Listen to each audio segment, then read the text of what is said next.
invitarles ahora que abran su Biblia en la epístola a los Filipenses. Ya lo leímos anteriormente, sin embargo voy a invitar a que lo mantenga a mano para que ustedes conmigo vayamos hacia la secuencia del sermón de esta mañana. Como dijo Oli, el título del sermón de esta mañana es El progreso del Evangelio. Si usted ve el versículo 12, en la parte final, vamos a ver. ¿Me escuchan? Sí. Estaremos, el pasaje de esta mañana está en Filipenses capítulo 1, versículos del 12 al 21. Para mí el vivir es Cristo, se titula, y bueno, no vamos a leer todo el pasaje, pero vamos a estar meditando en este pasaje del 12 al 21. Empezaré con el versículo 12 y así seguiré sucesivamente. Después del versículo 14 y 15, saltaré solo al versículo 21, porque más que todo voy a dar un énfasis en estos dos versículos de lo que sigue. Son 4 puntos los que quiero destacar en esta mañana. Espero que usted, al igual que yo, me siga con la Biblia. Antes que todo, para empezar, quiero compartir bueno, me escuchen bien que lo voy a compartir. Esto es algo aparte para que ustedes capten desde un inicio lo que el Señor quiere hablar en nuestra vida esta mañana. Eran 2 estudiantes de 10º grado. El uno era el payaso de la clase, era el que hacía reír a todos sus compañeros, era el que hacía bromas a su maestro, era el que creaba una fiesta sin igual en la hora de clase. Sin él no sería la misma dinámica en la hora de clase. Por otro lado tenemos al chico raro de la clase. Este era el que estaba apartado todo el tiempo, el que no compartía los créditos ni tampoco los chismes con sus maestros de matemática y español. Ambos estudiantes no se llevaban muy bien, puesto que el payaso de la clase siempre buscaba una y otra manera de hacer enfadar al que llamaba cristiano, el joven cristiano. Mientras transcurrían los días, el payaso de la clase molestaba una y otra vez hasta mirar al joven cristiano que se enfadase y cometiera un error, pero este no cedía ante la tentación. Pasaron los días y el joven payaso empezó a dar su broma hasta que un día hizo una broma tan pesada que el joven cristiano casi termina en el hospital. En los siguientes minutos ambos llegaron hasta la oficina del principal, mejor conocida como la dirección. Esta era la oportunidad para que el joven cristiano tomara venganza y se vengara por todas las malas acciones que este joven payaso le había hecho.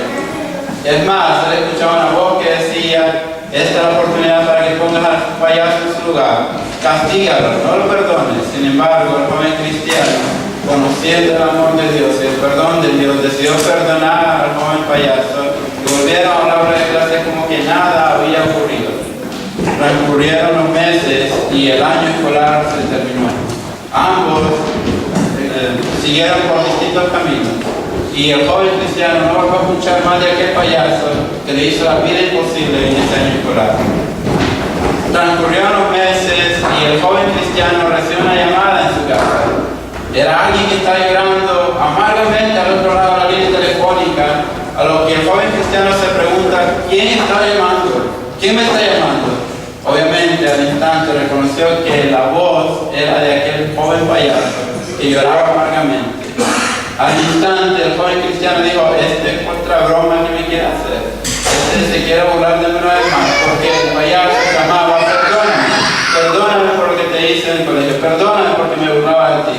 Pero el joven cristiano, en vez de juzgar al joven payaso, lo que hizo fue preguntarle: ¿cuál es el motivo por qué estás llorando? ¿En qué te puedo ayudar? El joven payaso le compartió y le dijo: perdóname porque me burlaba de ti en el colegio, perdóname por la broma que te hice. Mi hermana le detectaron leucemia y acaba de morir, y yo pienso que Dios me ha castigado por haberme burlado de ti, perdóname. El joven cristiano en aquel momento vino y le dijo: ¿sabes qué? Hagamos una oración. En aquel momento ambos hicieron una oración, la oración más importante para el joven payaso, porque esta vez él no iba a hacer reír a la hora de clase, sino que más bien hizo una gran fiesta en el reino de los cielos. Hermanos, compartir la palabra del Señor es lo que todos nosotros hemos sido llamados a hacer. Siempre es el tiempo correcto para compartir la palabra del Señor. Siempre es el tiempo exacto para hacerlo. El progreso del Evangelio es lo que cada uno de nosotros estamos llamados a hacer. Y en esta tarde vamos a ver cómo un hombre usó todas las maneras posibles para compartir el Evangelio, para que el Evangelio progresara. Y en este pasaje vemos a Pablo que se encuentra en una cárcel, era una casa alquilada en Roma, y él escribe esta epístola a los filipenses. La carta en sí es una carta de gratitud por la ofrenda que ellos le habían enviado a él, pero en esto también él resalta lo que está haciendo el Señor a través de la adversidad que él se encuentra. Y es que como cristianos estamos llamados a utilizar todos los medios posibles para alcanzar al perdido. En este pasaje veremos cómo Pablo, aún en la cárcel, él usa este medio para alcanzar a muchos para Cristo. Vamos a ver desde el inicio que Pablo viene y dice a los filipenses: quiero que sepáis. Cuando usted habla con alguien que está en la cárcel, quizás muchas veces ellos le dicen: ¿sabes qué? Estoy pasando por una soledad muy grande, mi familia me ha abandonado, mis amigos me han abandonado y no tengo ni idea de qué hacer con mi vida, me siento muy triste. Sin embargo, aquí vemos a un hombre que no estaba triste, que no estaba preocupado, que no estaba quejando, no criticando, sino que utilizaba esto para seguir expandiendo el reino de los cielos. El primer punto que quisiera destacar en esta mañana es que el Evangelio progresa cuando dejamos que Dios use nuestra adversidad. Leamos el versículo 12. Miren cómo dice: quiero que sepáis, hermanos, que las cosas que me han sucedido han redundado más bien para el progreso del Evangelio. Me imagino a los hermanos filipenses un poco tristes porque se habían dado cuenta de que el apóstol Pablo estaba encarcelado. Era obvio que ellos querían saber de él y él les manda el informe. Pero él inicia esto, obviamente al inicio siempre con su salutación, como era de costumbre. Pero aquí inicia diciendo: quiero que sepáis, no quejándose, sino que le dice: ¿saben qué? Yo sé que puede ser que ustedes estén pensando que le estoy pasando mal, pero aunque esté encarcelado, tienen que saber que esto es una oportunidad que Dios me ha dado para compartir el Evangelio. Y déjenme decirles por qué. Sucede que Pablo estaba encarcelado en una cárcel en Roma, era una casa alquilada, no era el calabozo tampoco, pero se estima que por lo menos tenía 4 soldados durante el día que lo custodiaban. Quizás uno por la mañana, quizás otro por la tarde, otro al atardecer y otro por la noche. Pero se estima que había soldados que lo estaban custodiando porque él estaba bajo prisión. Sucede que él aprovechaba esto para compartir el mensaje de salvación a estos soldados, pero cuando nos ponemos a pensar, no solamente él lo hacía a ellos, sino que estos soldados después se convertían en transmisores del Evangelio del Señor. Estos soldados quizás después iban y transmitían el Evangelio del Señor a otros soldados, o quizás a sus familias. Entonces, de esta manera vemos que el apóstol Pablo dice: quiero que sepáis, hermanos, que las cosas que me han sucedido han redundado más bien para el progreso del Evangelio. No era una excusa para tomarse un break.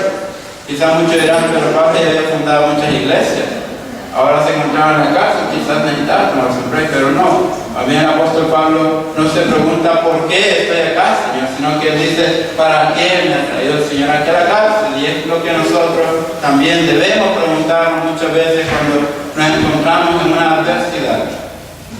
La vida nos trae muchas adversidades, tanto pequeñas como grandes. Quizás los grandes tengan más adversidades todavía, pero también los jóvenes, los muchachos, enfrentamos adversidades en todo lugar. Pero desde ahora en adelante debemos de pensar al igual que Pablo: ¿para qué el Señor le está permitiendo esto?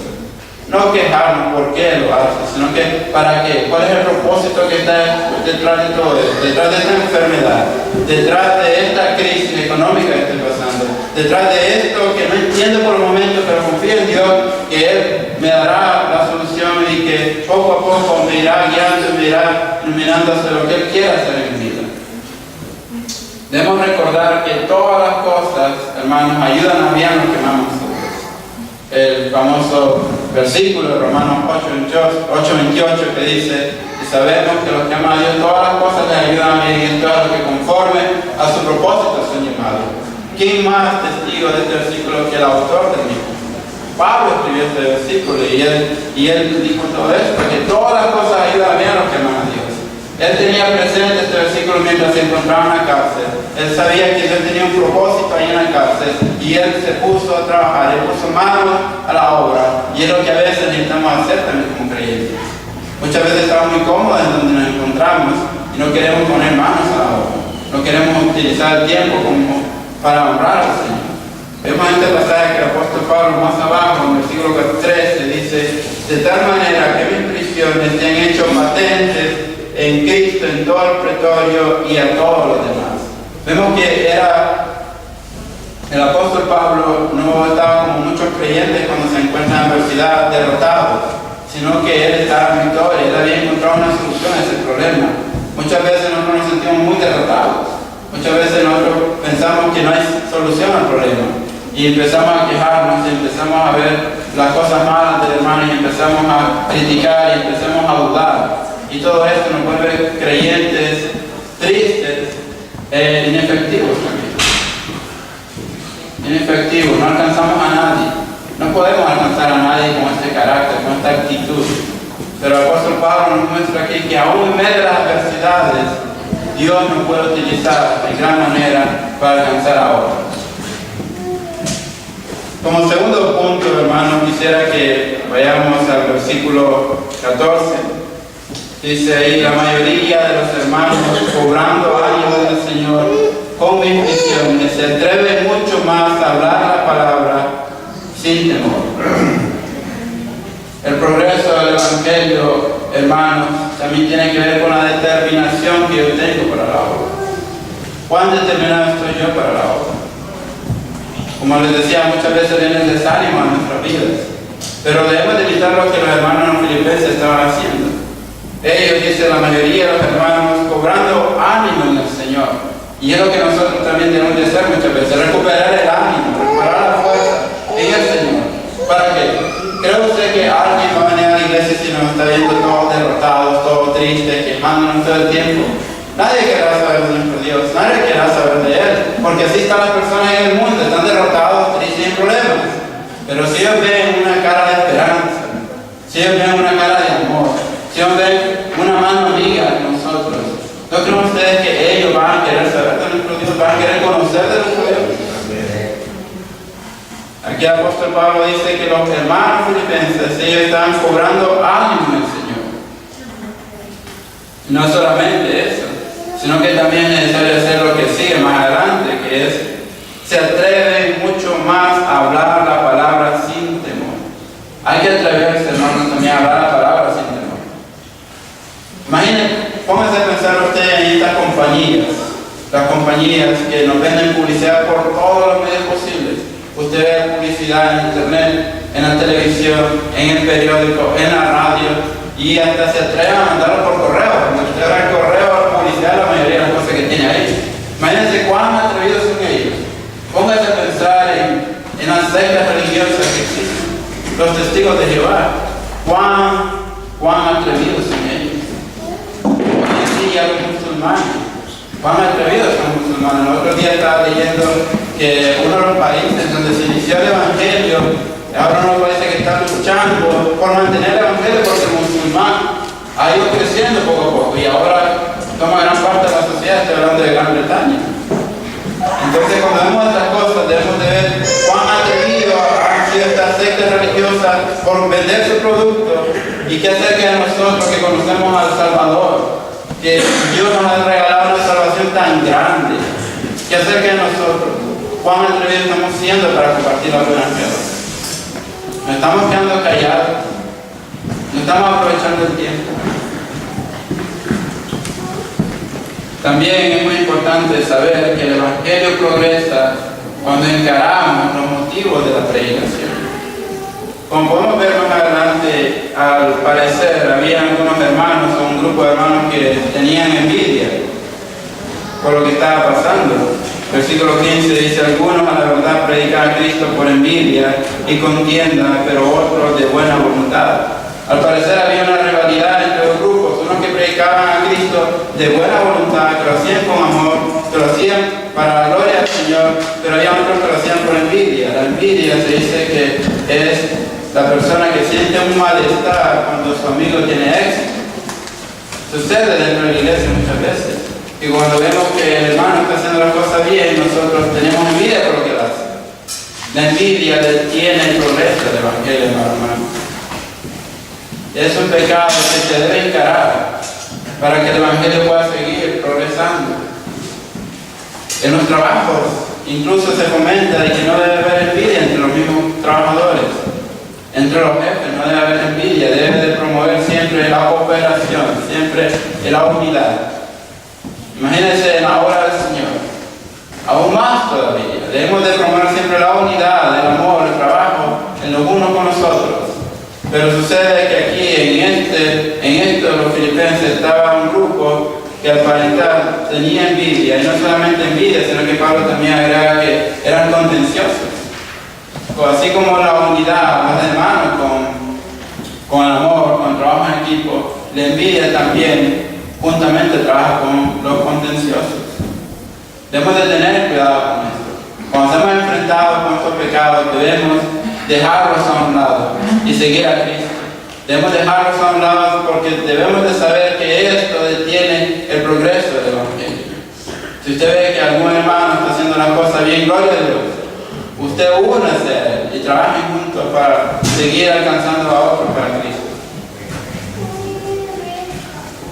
Los unos anuncian a Cristo por contención, no sinceramente, pensando añadir aflicción a mis prisiones, pero los otros por amor, sabiendo que estoy puesto para la defensa del Evangelio. ¿Qué pues? Que no obstante, de todas maneras, o por pretexto, por verdad, Cristo es anunciado.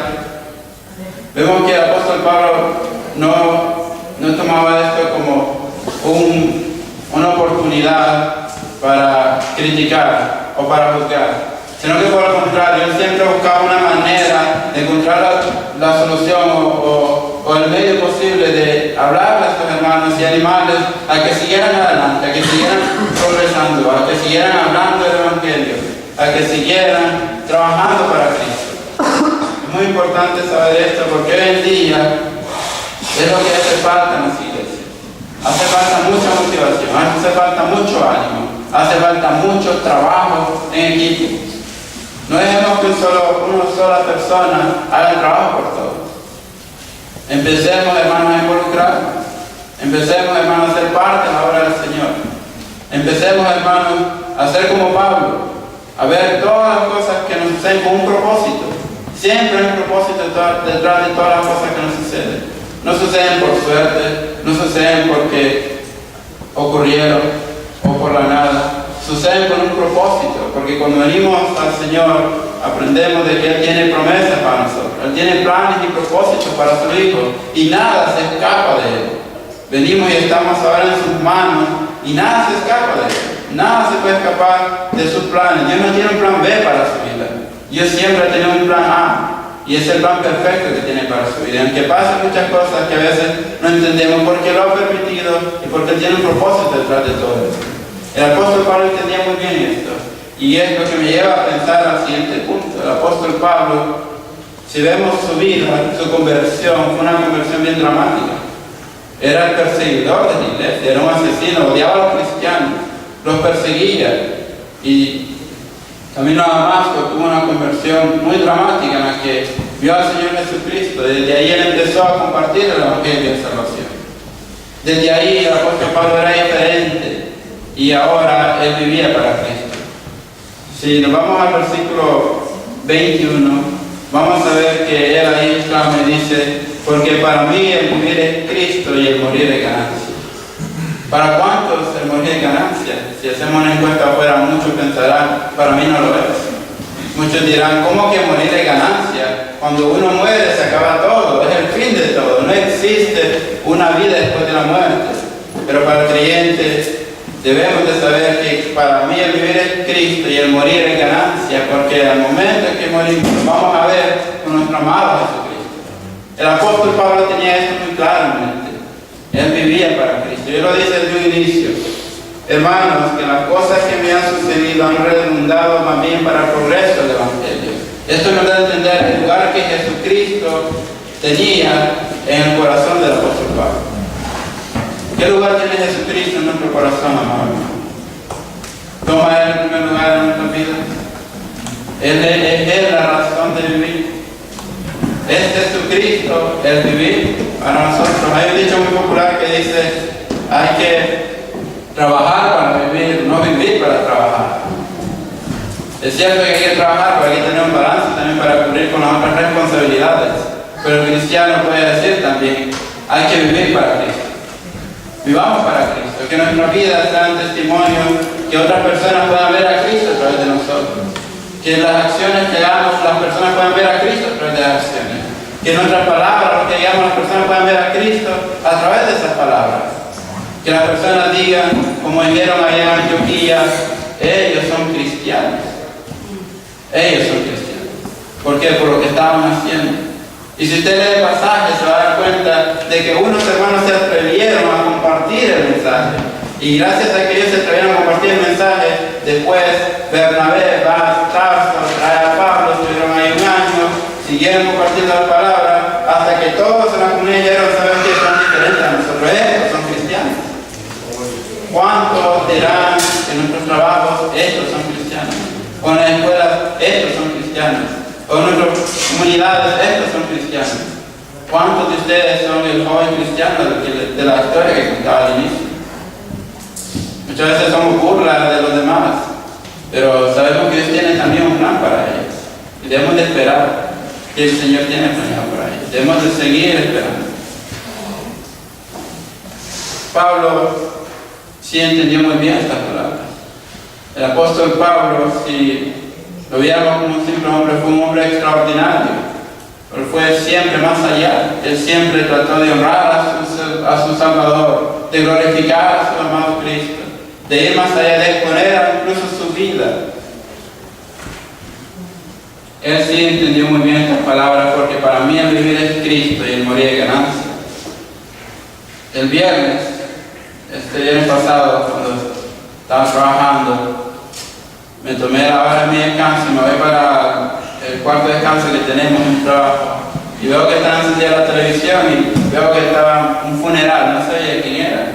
Ahí lo vi en CNN, decía funeral de Nancy Reagan. Y me llamó la atención porque no veo los funerales de personas, pero este funeral sí tenía algo bien diferente a los demás funerales. Y era que estaban cantando la canción Sublime Gracia. Y eso captó mi atención inmediatamente. Incluso para eso me puse a escuchar la canción. No están cantando en inglés obviamente, pero es una canción muy linda, una canción que debería tocar al creyente, porque lo hace pensar en lo que era antes, lo que es ahora y lo que está llamado a ser. Y la canción dice así, yo la traje en español para que todos entendamos. No lo voy a leer todo, voy a leer unas dos estrofas solamente. La canción dice así: sublime gracia del Señor, que a mí pecador salvó. Fui ciego, mas hoy veo yo, perdido y Él me halló. Su gracia me enseñó a temer, mis dudas ahuyentó. Oh, cuán precioso fue a mi ser cuando Él me transformó. Eso es lo que Cristo es en nuestra vida. La sublime gracia del Señor, de que Cristo vino a nuestra vida y nos cambió totalmente. Nuestra vida iba en una dirección, y Jesucristo nos cambió y ahora vamos en otra dirección. Entonces una transformación total la que ocurrió. Pero ¿hasta cuánto nosotros valoramos eso? ¿Cuán agradecidos estamos de ese cambio que Dios hizo en nuestra vida cuando Jesucristo vino a nosotros? Debemos de hacer como hizo el apóstol Pablo, que aprovechaba todo momento para que el evangelio siguiera progresando. El apóstol Pablo era partícipe de esa sublime gracia al compartir las buenas nuevas en todo tiempo. Queda cerca de ti, amado hermano. De modo pues que para este hombre de Dios la muerte era la mejor cosa que le podía pasar. Para muchos la muerte es el fin de todos, para el creyente es su mejor ganancia.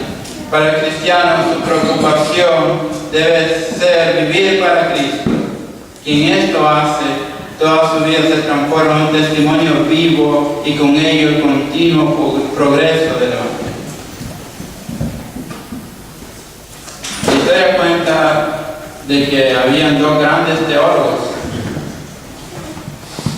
Uno era John Wesley y el otro era George Whitefield. No sé lo estoy pronunciando bien, pero ambos tenían una disputa en varios temas teológicos. A lo que alguien le preguntaba a George Whitefield: si tú vas al cielo, ¿vas a ver a John Wesley en el cielo? Y él te responde: no, no lo voy a poder ver. ¿Por qué? Le dijo el otro. ¿Es que acaso John Wesley no va a ser salvo?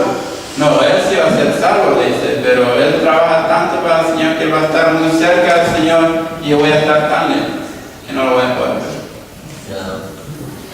Ambos iban a estar en el cielo, pero reconocía al otro que lo que hacía para el Señor no lo hacía en vano, sino que un día el Señor va a recompensar cada obra que hagamos nosotros aquí por Él, cada alma que nosotros alcancemos para Él. Hermanos, estamos llamados a seguir con el progreso del Evangelio. No nos podemos quedar callados, no nos podemos quedar de brazos cruzados, no nos podemos quedar sentados, sino que en todo tiempo debemos aprovecharlo para compartir las buenas nuevas y que otras personas conozcan de nuestro Salvador, así como un día nosotros, por medio de otra persona, imagínense cómo es una cosa, por medio de otra persona conocimos nosotros también de ese Salvador. Recuerde eso. Recuerda el día que usted conoció de Cristo también. Otra persona vino a usted y le presentó el mensaje de salvación y usted vino a Cristo. Vaya y haga lo mismo. Que el Señor le bendiga.